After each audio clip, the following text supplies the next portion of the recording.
The moment that stays with me comes from a dark little room lit only by a single desk lamp, the rest of the station pressed into shadow. The air was cool and dry, humming softly with the low whir of an old computer fan, while in my ears there was nothing but the faint hiss of wind and a far-off rustle that sounded like leaves dragging across stone.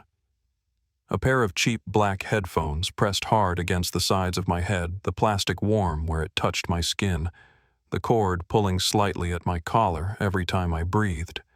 Somewhere in that thin gray wash of noise, you could hear footsteps crunching on something brittle. Then a sharp intake of breath, the kind a person makes when they realize they are not alone.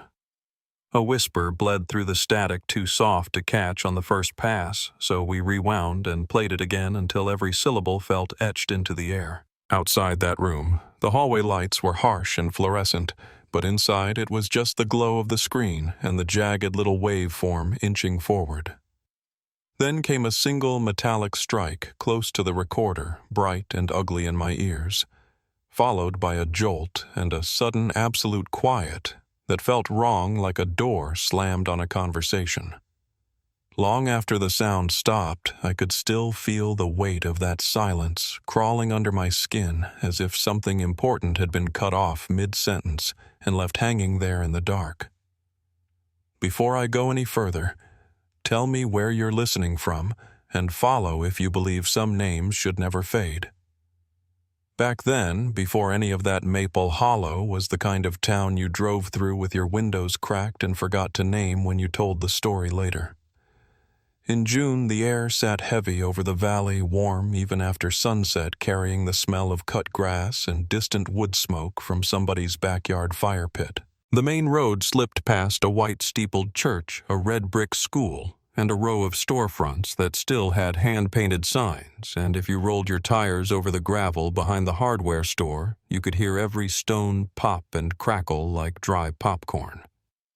Most evenings, porch lights blinked on one by one, ceiling fans turned lazily behind screened doors, and cicadas whined so loud in the trees you had to raise your voice just a little to be heard. That summer felt slow and ordinary on the surface, the way only small-town summers can, with days that seemed to stretch forever, and nights that smelled like warm asphalt and honeysuckle.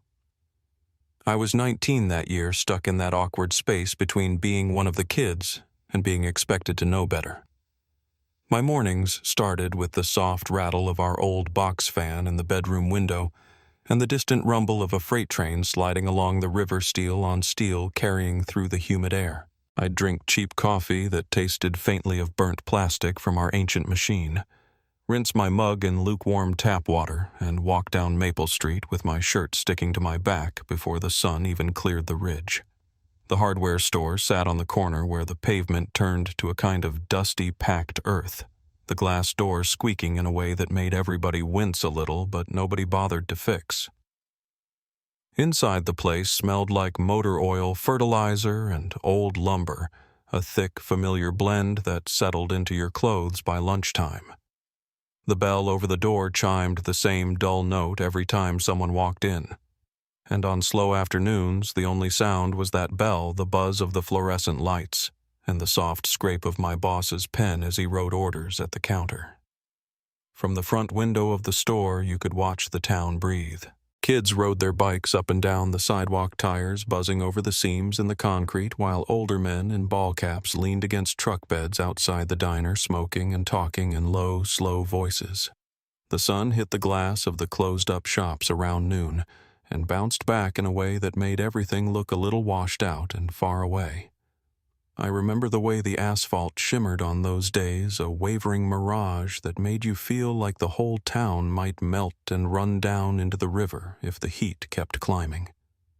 In the afternoon, if there wasn't much to do, I would lean on the counter and listen to sounds drifting in when someone left the door propped open. A screen door slamming across the street, the hiss of a bus's brakes, the faint clink of dishes from the diner. That's how I saw Alyssa most days that summer, as part of the town's moving picture. She'd glide past the store window on her bike, straight-backed hands resting lightly on the bars, the sun catching on the braid that hung between her shoulder blades. She had that quiet kind of presence, the sort that doesn't demand a room, but settles into it the way a soft radio in another part of the house fills the silence without you ever noticing when it started playing. Alyssa was the daughter of a mechanic and a school teacher, and somehow she seemed to hold both worlds in her posture, practical and neat, but not afraid to get her hands dirty if something needed lifting. In the evenings, you could hear the faint clang of tools from the garage behind her house, metal on metal, and sometimes her laughter drifting over the fence as she handed her dad a wrench or an old rag. The Ward house always smelled faintly of laundry detergent and tomato sauce when you stepped inside, like someone had just finished folding clothes and simmering dinner. Her mother Laura had a voice that could cut through any classroom chaos, but at home it was softer. The kind of voice that called kids in from the yard with a half-sung tone. If I stopped by, she'd wipe her hands on a dish towel, the fabric damp from the sink, and ask how my mother was doing, the way older women in small towns keep track of every family like a stitched quilt. Their living room was crowded with framed school pictures and homemade crafts, the glass a little dusty, the edges of the frames nicked from years of being moved and straightened. On Alyssa's desk there were dog-eared textbooks and a folded brochure from a nursing program, 2 counties over the glossy paper curled from being handled too much. Nobody said it out loud, but you could feel the thin thread of her plans stretching out past Maple Hollow, tugging gently at the edges of that house. If Alyssa was the steady rhythm, Brooke was the bright, quick note that cut across it. She worked at her parents' coffee shop on the edge of town, the one that sat right where the pavement narrowed and the road began to lean toward the hills. The place smelled like roasted beans, vanilla syrup, and whatever pastry had just come out of their small oven, the sweetness carried by the hiss of the espresso machine and the soft thud of ceramic mugs on the counter. Brooke moved fast behind that counter, dark ponytail swinging sneakers, squeaking just a little on the worn tile floor as she bounced from register to grinder to milk steamer.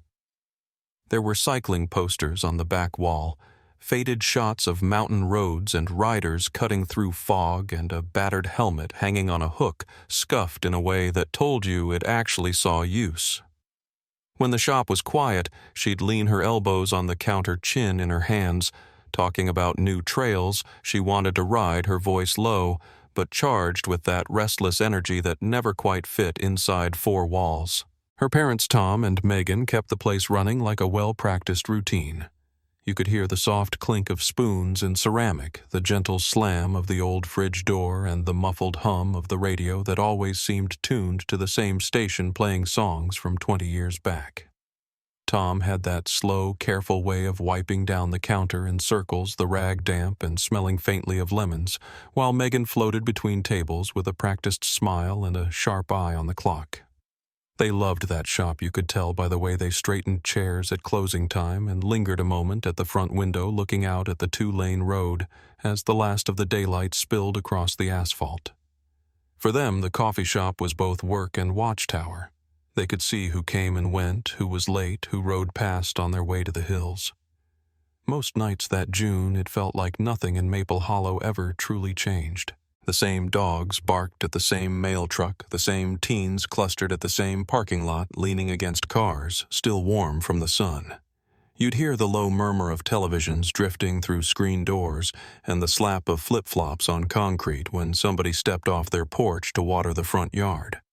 But looking back, I can see little things I didn't notice then.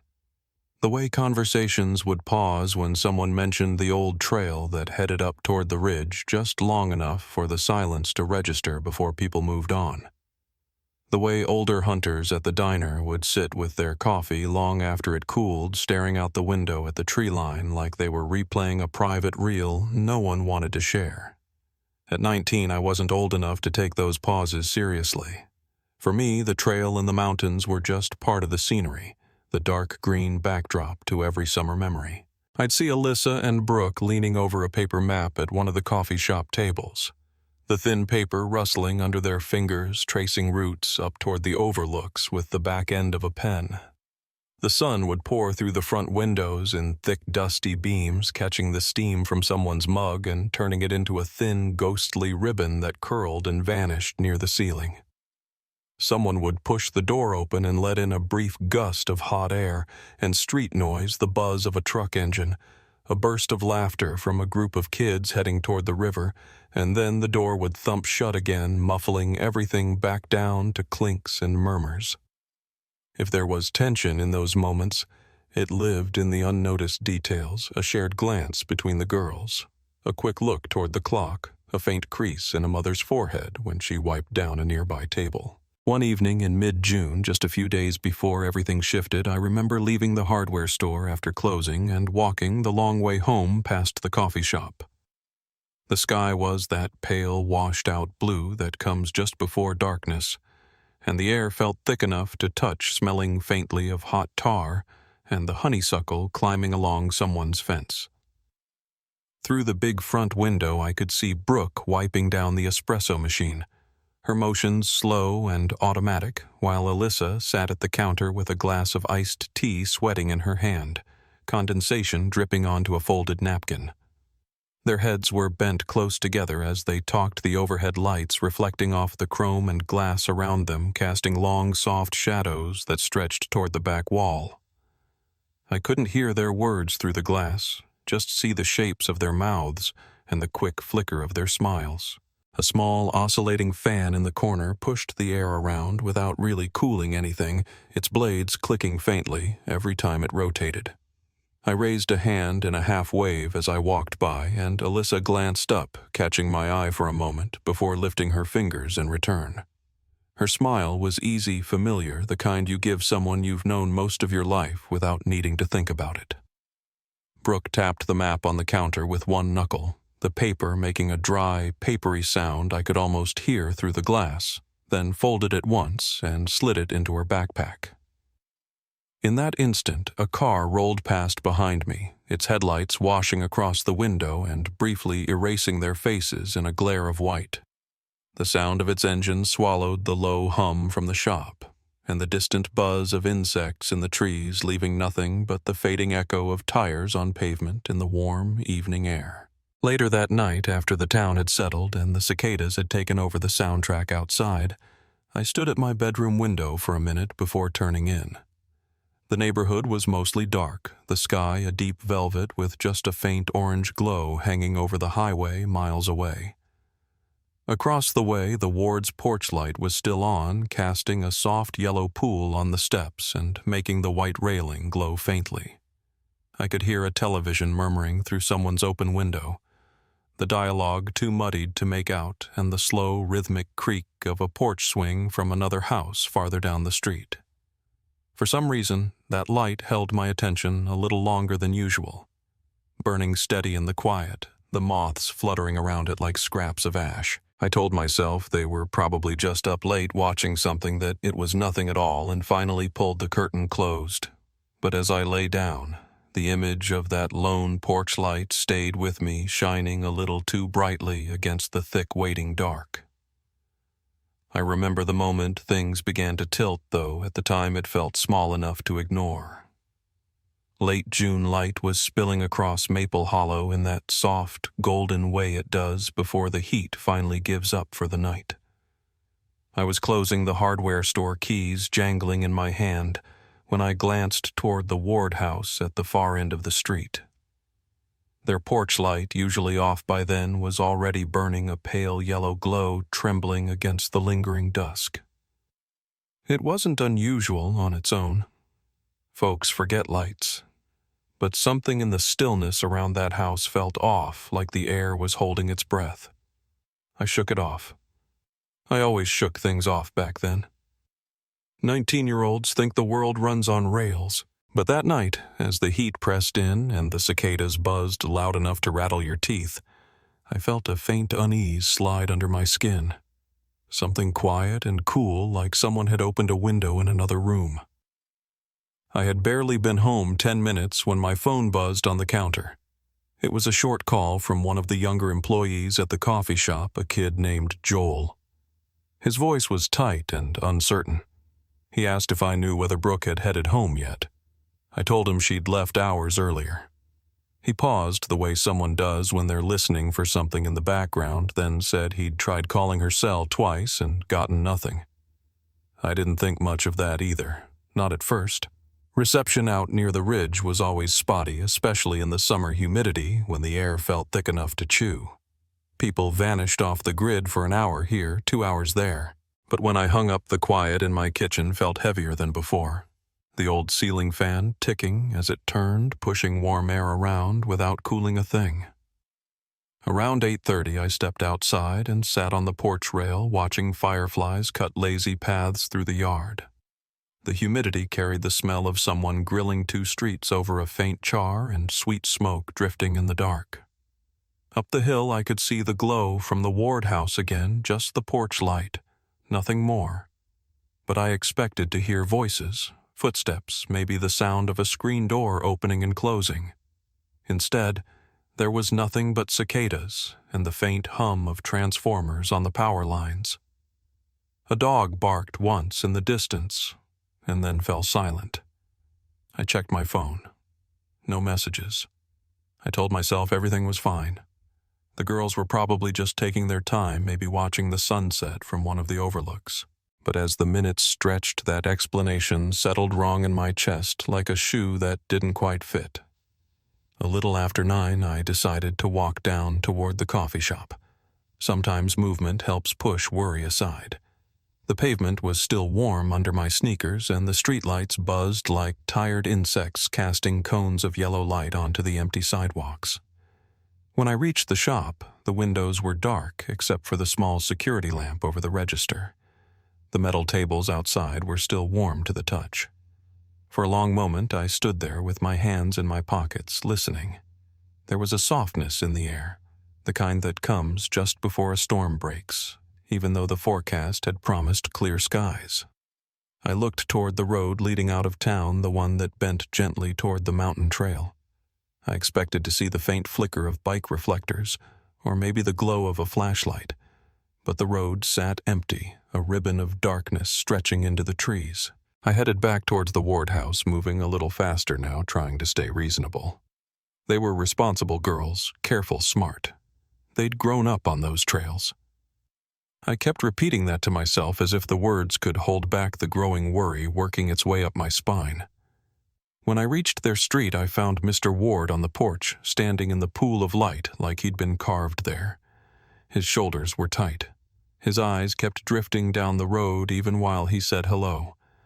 I asked if he'd heard from Alyssa. He shook his head and lifted his phone, the screen still lit from the most recent call. He said he'd tried twice, no answer, no voicemail. His voice was steady, but there was a faint tremor in the way he cleared his throat like he was trying to steady himself from the inside out. Before either of us could say more, Brooke's mother, Megan, came walking up the sidewalk with her purse clutched against her chest. The streetlight caught the sheen in her eyes. She asked if we'd heard anything, then looked past us at the quiet houses lining the block. The night air felt thicker then, as if the humidity itself understood something we didn't yet. All 3 of us stood there for a moment, listening to the empty road, the faint rattle of an air conditioner humming somewhere behind us. Then Megan said softly, "They should have been home by now." It wasn't a question. It wasn't even an accusation. It was simply the truth settling into the space between us. Someone suggested driving out toward the trail entrance. I offered to follow, but Mr. Ward waved me off gently the way an adult does when they're keeping their worry under control and don't want to alarm anyone more than necessary. He said they'd go take a look, that it was probably nothing, that we should wait and not escalate this into something bigger than it needed to be. His voice held that hopeful edge people grab onto when the alternative is too frightening to face. I stood in their yard as they backed out of the driveway, headlights sweeping across the side of the house like pale, searching fingers. Then their car disappeared down the hill, turning onto the dark road that led toward the ridge. The night stretched after that, long and too quiet. I paced my porch, then my kitchen, then the short path between them, my sneakers whispering across the worn boards. Around 10:30, a thin breeze pushed through the trees carrying the scent of distant rain, though the sky overhead still held a dull smear of stars through the haze. I checked my phone again. Nothing. I poured a glass of water, drank half, poured the rest out just to have something to do with my hands. Somewhere in the neighborhood, a screen door slammed and a man's voice called in a dog. Moments later, the street settled again, still as a held breath. Close to 11, I saw headlights coming back down the road. It was the Ward's car. It pulled into their driveway slower than it had left. The doors opened, then shut softly. Megan Ellis was with them. They talked for a moment at the base of the porch steps, their faces washed in the cool spill of the streetlight. I watched their silhouettes, the way each one stood too still, as if waiting for another explanation to appear out of the dark. Then Mr. Ward lifted something from the back seat, Alyssa's small day pack. Even from across the street, I recognized the faded canvas and the patched stitching. He held it against his chest for a beat too long before handing it to his wife. The motion was small, quiet, but it landed like a stone in the pit of my stomach. I crossed the street without really thinking. The gravel under my shoes crunched softly loud in the hush of the late hour. When I reached them, their faces told me everything they didn't yet have words for. They'd found the bikes, both of them, leaning neatly under the big oak at the trail entrance, just sitting there. No sign of the girls, no sign of anything, really. Hearing those words just sitting there made the night tilt for me in a way I didn't expect. Something about the neatness of it, the tidiness, felt wrong. Bikes don't wait politely for people who don't return. We talked for a few minutes, though to this day I couldn't tell you exactly what was said. I remember the soft crunch of gravel as Megan shifted her weight. I remember the way the porch light flickered once, then steadied, casting a pale shimmer across the rails. I remember Laura's hands trembling around the strap of the backpack. And I remember how the air suddenly felt cooler, as if the night itself had changed temperature. When I suggested calling the sheriff, no one pushed back. No one said, "Let's wait a bit longer," or "They're probably just delayed." We had crossed some invisible line by then, and we all knew it. While they made the call inside, I stayed out front. The sound of the screen door closing behind them made the empty street feel even larger, the quiet stretching to the end of the block. I walked a few steps toward the intersection, peering down the dark ribbon of road that led toward the hills. The trees stood perfectly still, silhouettes rising like tall, dark sentries against the faint, hazy glow of the sky. Somewhere far off, a single owl called low and steady. It should have been comforting. It wasn't. Time slowed after that. The porch light buzzed faintly overhead, drawing moths that fluttered like scraps of paper around the glass. My palms felt damp. The air smelled of warm earth, and something else I couldn't name, something metallic and distant, like rain that wasn't coming. I kept listening for the sound of bikes rolling over pavement, for voices drifting up the hill, for anything at all that would explain away the tension tightening in my chest. But the road remained empty, quiet, except for the soft hum of power lines. And then just past midnight, I heard the faint rumble of an engine before I saw the lights. A county cruiser turned onto our street, slow and deliberate, its headlights sweeping across the quiet houses and glinting off mailboxes. As it pulled into the Ward's driveway, the engine idled low, a steady, heavy sound that filled the space where hope had been only hours before. The deputy stepped out, closed the car door gently, and paused with one hand resting on the roof before he spoke into his radio. His other hand lifted to remove his hat, a small, solemn gesture that made my throat tighten.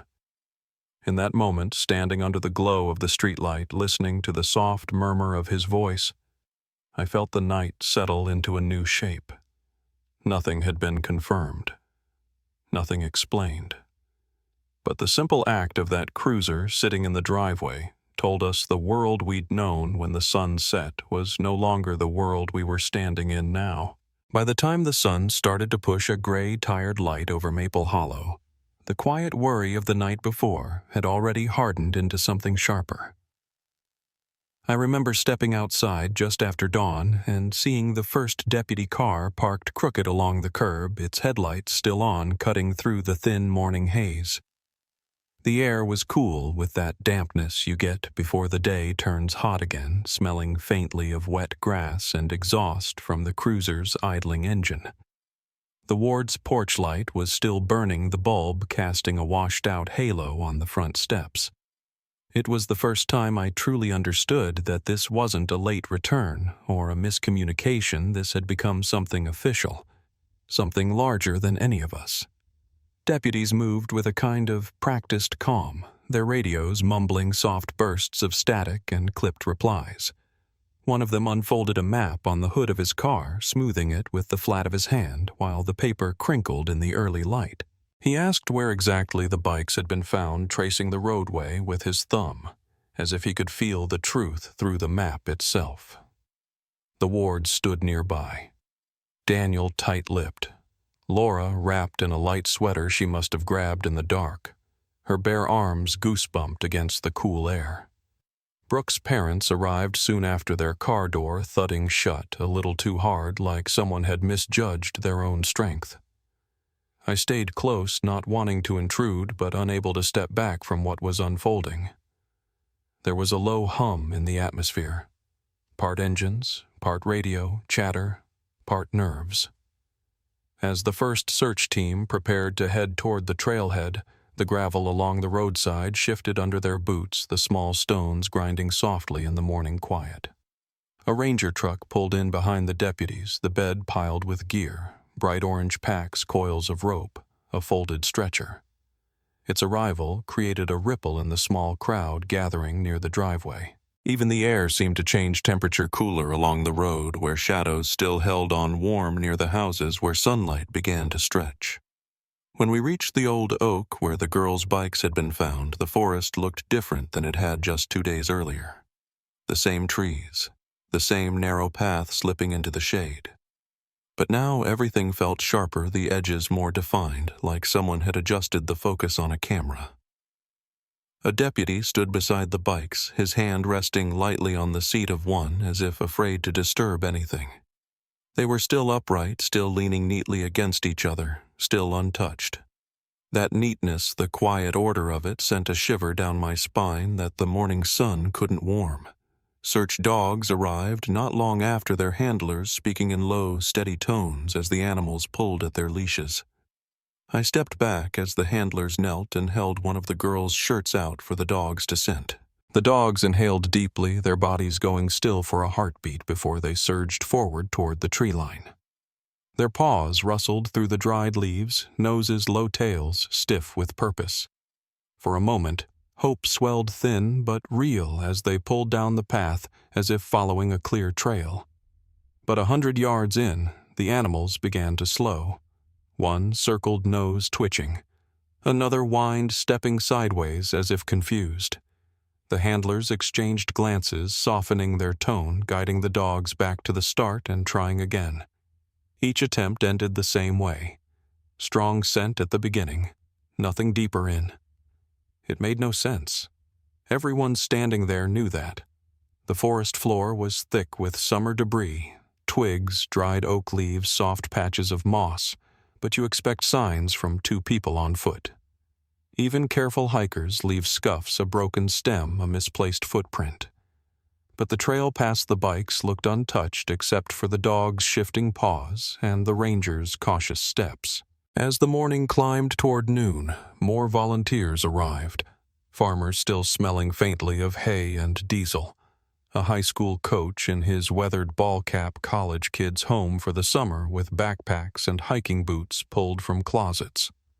They gathered near the edge of the trail as rangers laid out the plan. The forest was divided into grids marked on laminated maps with colored grease pencil. Groups were assigned sectors. Radios crackled to life.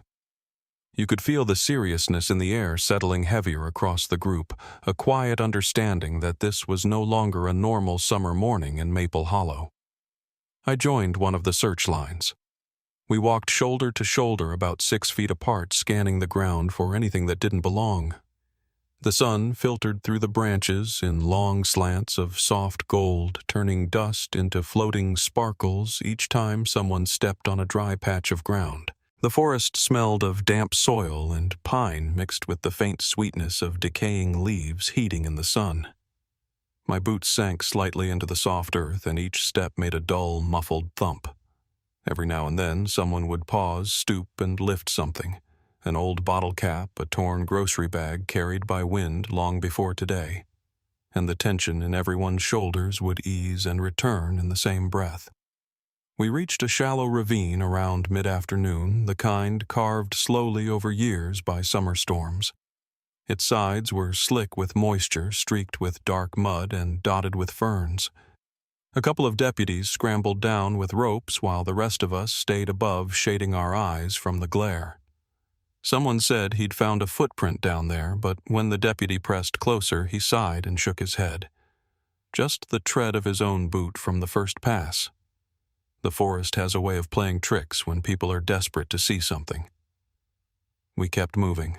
Radios popped in and out, distant voices calling out updates that were almost always the same. Nothing here. Sector clear. No sign. As the hours passed, the heat returned with a heavy hand pressing against the back of my neck and soaking through my shirt. Insects hummed around us, the sound steady and ceaseless like a far-off engine. A few volunteers wiped their foreheads with bandanas already damp with sweat. One man took off his cap and dragged his fingers through his hair, leaving streaks of dust along his temple. Late in the afternoon, one of the dog handlers radioed in that his dog had picked up something near a cluster of boulders. We all drifted toward that direction, hope rising again like a small flame. The boulders were cool to the touch, their surfaces rough and speckled with lichen. The air felt different there, cooler shaded.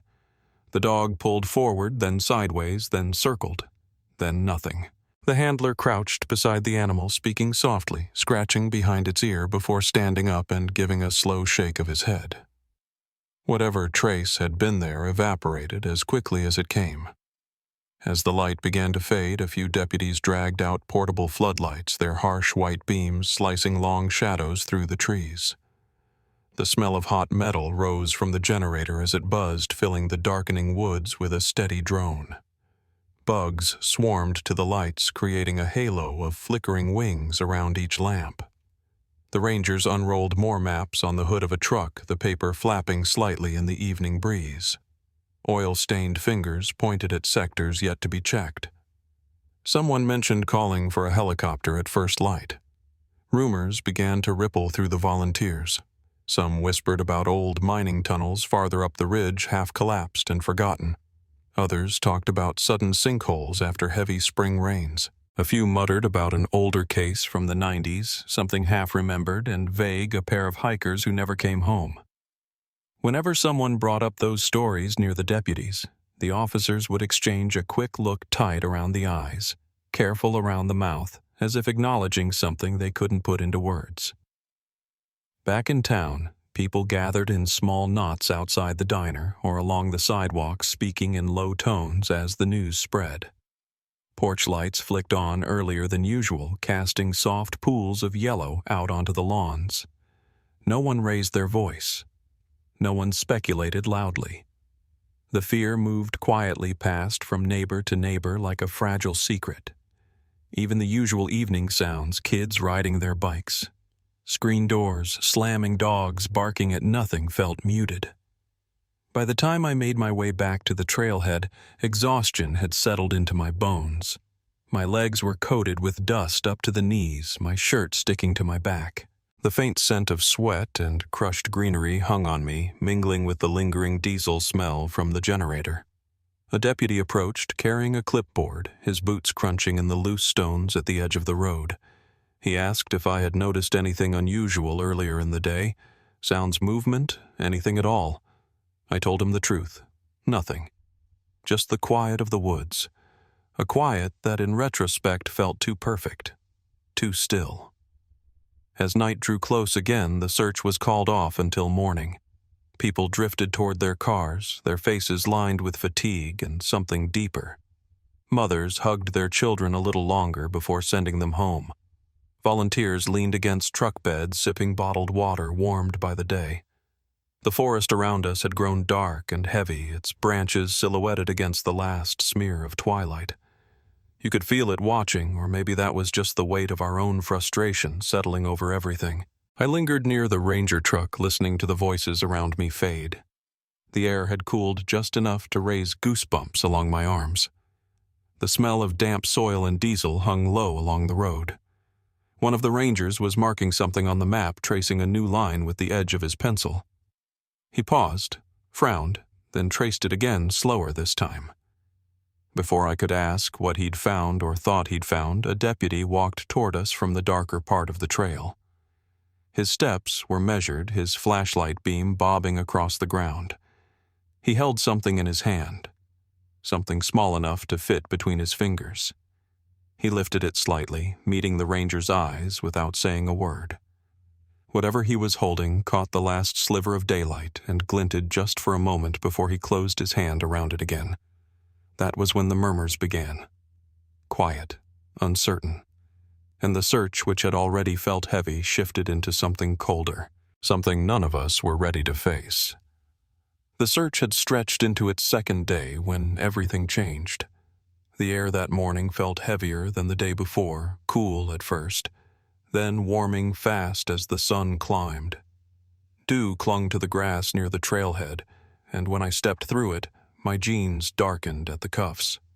Volunteers gathered beside the parked cruisers, sipping from paper cups of lukewarm coffee, their faces marked with the kind of fatigue that comes from too little sleep and too much fear. Radios murmured low instructions. A ranger unrolled fresh tape for the day's grid lines. Nothing about it felt routine, even though everyone tried to move like it was. I was standing beside the hood of a ranger truck watching a deputy draw circles on a laminated map when a sharp burst of static cut across the morning.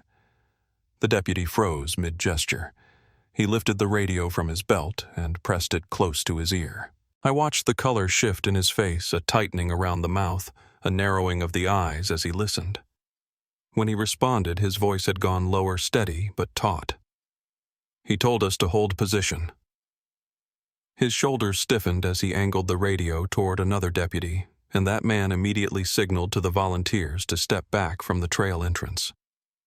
It was a quiet signal, just a downward sweep of his hand, but it moved through us like a gust of cold air. The forest seemed to hush around us. Even the early birdsong softened. A few seconds later, the radio crackled again, louder this time, the words quick and clipped. "We've got something. Need a perimeter." My stomach dropped before my mind could catch up. It wasn't panic, more like a hollowing inside the chest, a sense of being pulled downward. Deputies began moving toward the deeper part of the woods with purposeful strides, their boots pressing wet earth into dark impressions behind them. Those of us not on the primary search team followed at a distance, stepping carefully around tree roots slick with morning moisture. The air under the canopy was cooler than outside, shaded and still. My breath felt louder there, like it didn't belong in the quiet. We reached a narrow side path I hadn't noticed before. It curved slightly downhill, where the light dimmed and the smell of damp wood thickened. Someone had marked a small flag beside a cluster of fallen branches. A deputy stood next to it, one hand resting on his belt, the other holding a flashlight, though it wasn't needed yet. He didn't wave us closer. He didn't need to. The tension in his posture was enough. A few yards in, near a moss-covered stump, lay something out of place, a small metal object, half shielded by leaves. It wasn't large, maybe the size of a deck of cards. One of the techs crouched beside it, brushing leaves aside with a gloved hand. The sound of the leaves shifting, a soft, papery scrape, was sharper than it should have been. When he lifted the object, the sun caught its edge. Silver. Rectangular. Clean in a way nothing else in those woods was. A digital recorder. It looked impossibly intact, as if it had been set there deliberately. The sight of it made my breath hitch, not because I understood what it meant yet, but because it didn't belong. It was too modern, too clean, too out of step with the forest around it. The deputy whispered something to the tech, who nodded and placed the recorder gently into an evidence bag. The plastic crinkled softly as it sealed, and somehow that sound felt louder than any siren. We were told to step back. A perimeter was set, yellow tape unfurled with a muted flutter. More deputies moved in, scanning the ground, marking disturbed soil with small orange flags. I could hear the faint hum of insects nearby, the distant low rumble of a generator getting wheeled toward the site, and above it all, the steady murmur of officers speaking in measured tones. I didn't understand the full weight of what had been found until later. But even then, standing in the cool, shadowed air, something inside me tightened. That recorder meant a trail, however small, had been found. And trails only appear when something has happened. Something irreversible. The recording wasn't played in the woods. They took it straight to the sheriff's office. I ended up there too, not because I had a role, but because the Ward and Ellis families were led inside and I couldn't bring myself to go home. The building smelled of old paper and burnt coffee, the kind that sits too long on a warmer. We waited in a narrow hallway, the fluorescent lights flickering, just slightly buzzing the way they always did in that place. Every few minutes, a deputy walked past carrying folders, or a technician hurried down the corridor with a USB drive pinched carefully between his fingers. No one spoke louder than a murmur. When the first team finished listening to the file, they emerged with faces that told more than their words. Their expressions were drawn tight, as if their features had been pulled inward. One tech removed his headphones slowly, holding them in both hands like something fragile. A deputy steadied himself against the wall for a moment before walking toward the sheriff's office to report. Later that afternoon, more specialists arrived with additional equipment. Dark acoustic foam was brought into the small lab. A door was closed. The soft thump of a lock sliding into place carried down the hallway. What they heard behind that door would later be broken down into fragments, timestamps, noise patterns, but none of those labels ever matched the human truth of it. 2 young women running, their breaths sharp and uneven. The forest alive around them, branches brushing leaves, kicking up footsteps, shifting fast over uneven terrain. Then voices. One higher, strained, urging speed. The other lower, edged with panic, trying to say something about someone behind them. Not a name, not an explanation. Only the presence. The part that struck the investigators hardest was the sudden shift in the recording, a metallic impact close to the microphone followed by a jolt in the audio, and then absolute silence. Not the ambient hush of the woods, but the silence of a device stopped abruptly as if a hand had cut the moment short. When that was explained to the families, the hallway seemed to tighten around us. The air felt colder, even though the vents hissed with warm airflow. Laura Ward leaned against Daniel, her fingers trembling as they clutched the tissue she'd been twisting for hours. Tom and Megan Ellis sat close together, their shoulders touching, their eyes fixed on the deputy delivering the information. I stood nearby, my hands resting on the back of a plastic chair, the edges digging into my palms as if grounding me in that unbearable moment.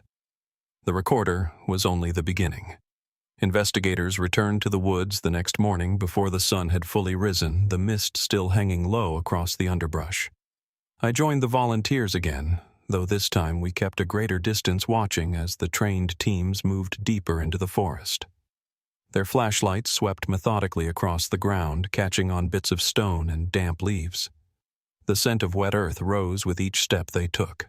Birdsong started in fits and stops, short and hesitant. Hours later, word traveled quietly down the lines they'd found something else. A piece of clothing, not large, not torn, but consistent with one of the girls. Then deeper still, a hunter's jacket tucked into the corner of an abandoned woods shed, its inside lining intact enough to hold a receipt. That receipt tied to a man who had lived nearby at the time. A man who had left the county. A man who had died in a house fire years earlier. His name matched a purchase date that lined up months after the girls had vanished. The deputies reviewing that detail moved differently after that slower, more deliberate, as if the forest had shifted under their feet and something long hidden was beginning to take shape. The abandoned shack where the jacket was found sat crooked on its foundation, its roof sagging inward. Inside, the air smelled stale heavy with old damp wood. Dust floated through the slanted beams of sunlight. The investigators stepped carefully, their boots pressing on rotten boards that groaned under the weight. Watching them enter felt like watching someone reopen a wound. The significance of the jacket, the receipt, and the recorder settled over the town like a thick fog. It meant the girls had been followed. It meant they hadn't simply wandered off a trail or gotten lost. It meant someone else had moved through those woods at the same time someone who had known the cabin existed. Someone who had left behind a jacket months after the girls disappeared. And someone who could no longer answer for any of it. Standing near the edge of the taped-off path, I felt a numbness creep through me. Not shock, something quieter, more hollow. The kind of numbness that comes when the truth is too heavy to hold all at once. The forest seemed to absorb the weight of it, the trees standing tall, unmoving, as if they had known all along and simply waited for the rest of us to catch up. That evening, as the last crews packed up equipment and the tape was secured around the perimeter, I watched the sheriff walk toward his cruiser with shoulders slumped just slightly, his hand rubbing at the back of his neck. A deputy beside him carried a clipboard pressed tight to his chest. Their voices were low, only fragments catching my ear timeline. Evidence. Next steps. The sky above the ridge had shifted to a soft, bruised purple, the heat finally breaking into a cooler breeze that slid through the trees. We were told to expect a long night at the sheriff's office. Officials from the state were on their way. Press would be notified in the morning. Families needed to be briefed again. The case had moved into a new phase, one none of us wanted, but all of us understood was inevitable. As I walked back toward town, the gravel crunching beneath my shoes, I felt the first hint of what was coming next settle around me. It wasn't relief. It wasn't closure. It was something far heavier, something that pulled at the back of my throat and sat like stone in my chest. The truth had begun to surface, and nothing about Maple Hollow would ever return to the quiet it once knew. In the hours after investigators confirmed what they'd found in that abandoned shed, Maple Hollow felt as though someone had pulled a heavy curtain over the town. The sheriff's office parking lot filled with vehicles, unmarked sedans, state cruisers, a pair of county trucks with their engines ticking as they cooled. The air hung thick with the smell of hot asphalt and pine needles warming under the afternoon sun. People moved with a kind of stunned quiet. Their conversations clipped their faces drawn tight. No one wanted to be the first to speak too loudly, as though raising a voice might force the full truth into the open before anyone was ready. Inside the station, the Ward and Ellis families sat together in that narrow waiting area I'd come to know too well. The fluorescent lights buzzed overhead, the bulbs casting a harsh blue tint across the beige walls.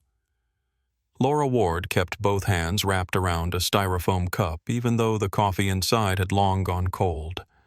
She held it like something to anchor her, something solid in a moment when nothing felt that way. Daniel stood behind her with one hand resting on her shoulder, his thumb tracing slow, steady circles. Across from them, Megan Ellis leaned into her husband, her jaw tight, her eyes focused on some far point beyond the window. When the sheriff stepped out of his office, you could feel the shift. Everyone rose a little straighter. His voice stayed calm, low, careful the way a man speaks when he knows the words he is about to say will never leave the room he's in. He explained the significance of the recorder, what the analysts had heard, what those last moments revealed. He spoke of the jacket in the shed, the receipt tucked inside, the name that matched a man who'd lived near Maple Hollow back in 2010. A man who had died years earlier in a house fire hundreds of miles away. There would be no arrest, no interview, no confession. That truth settled across the families like a weight that couldn't be lifted. There was a long stretch of silence afterward. No crying, no raised voices, just the soft hum of the vent above us, and the distant ring of a phone somewhere deeper in the building. In that silence, I saw something shift in the parents' eyes. It was grief, yes, but also a kind of resignation that comes when the path forward is suddenly blocked by a wall you can't get around. The next few days moved slowly, wrapped in a strange stillness. Deputies returned to the woods to secure the shed and document every inch of it. Yellow tape fluttered in the breeze, the plastic snapping softly as if whispering warnings. The forest floor was marked with flags and stakes bright colors against the muted greens and browns of early summer. Reporters arrived shortly after their vans parked along the two-lane road, satellite dishes angled toward the sky like metal flowers. You could hear their vans humming through the trees, an alien sound in a place that once knew only cicadas and wind.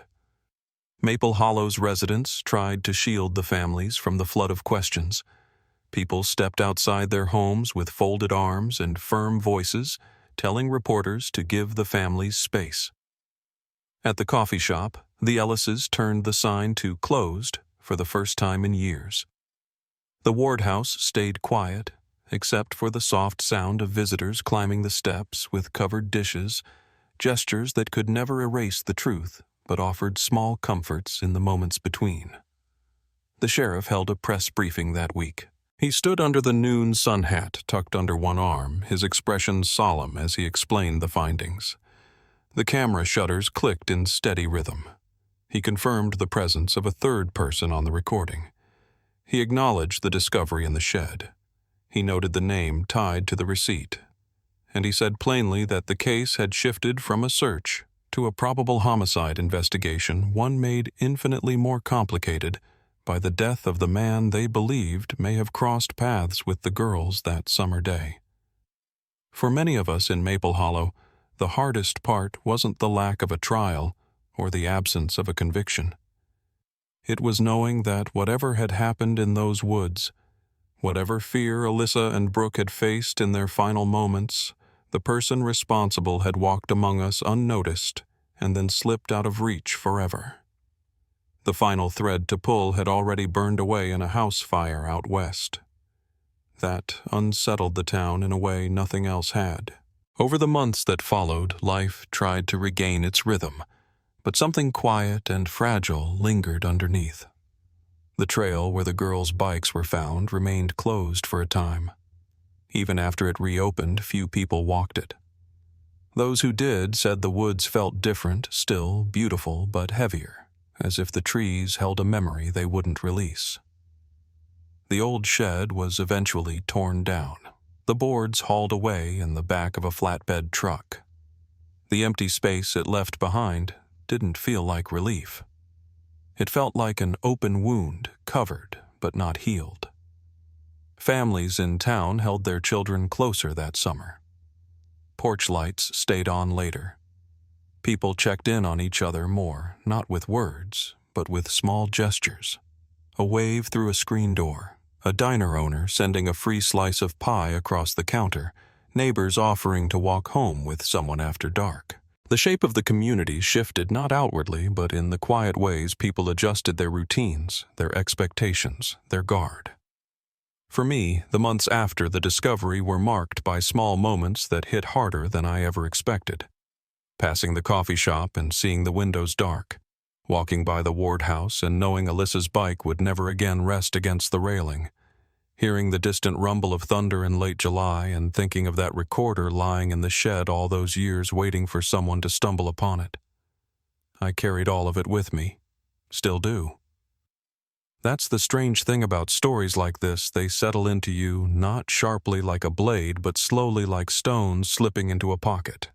You don't notice the full weight until one day you try to stand a little straighter and realize you can't. Over time, Maple Hollow learned to move forward not because the pain faded, but because people found ways to weave it into their days. The Wards planted a small garden near their porch sunflowers that grew tall and bright each summer. The Ellises kept the coffee shop open fewer hours, but they reopened eventually, the bell over the door chiming softly again, as though trying to remember its old rhythm. A framed photograph of the girls sits on a small shelf near the register beside a vase of hand-picked wildflowers someone refreshes every week. Every June, a handful of locals walk to the trailhead at dawn. No speeches, no memorial.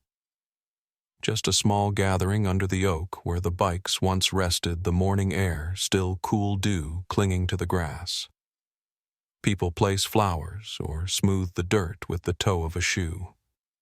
The forest around us stays quiet the way it always did, the branches swaying gently overhead as though listening. When I think about Alyssa and Brooke now, I don't picture the fear that came at the end. I picture the two of them leaning over a map in the coffee shop, the afternoon sun catching the dust in the air. I picture the easy smiles they exchanged when anyone walked by. I picture them pedaling through town on a warm June day, unaware of how quickly and unfairly the world can shift. There's a lesson buried in all of this, though I never try to name it out loud. Some truths belong in quiet spaces. Some memories settle best when left undisturbed. But I do know this: the girls' lives meant more than the place where their story ended. And remembering them honestly, carefully, feels like its own small kind of justice. Sometimes, late at night when the house is silent and the air is still, I think back to that final moment on the recording. Not the sound itself, but the silence that followed it. A silence so absolute it seemed to echo. That's the part that stays with me. Not the terror, just the quiet afterward. A reminder that some stories don't end cleanly. They linger like a breath held too long, waiting for someone willing to listen.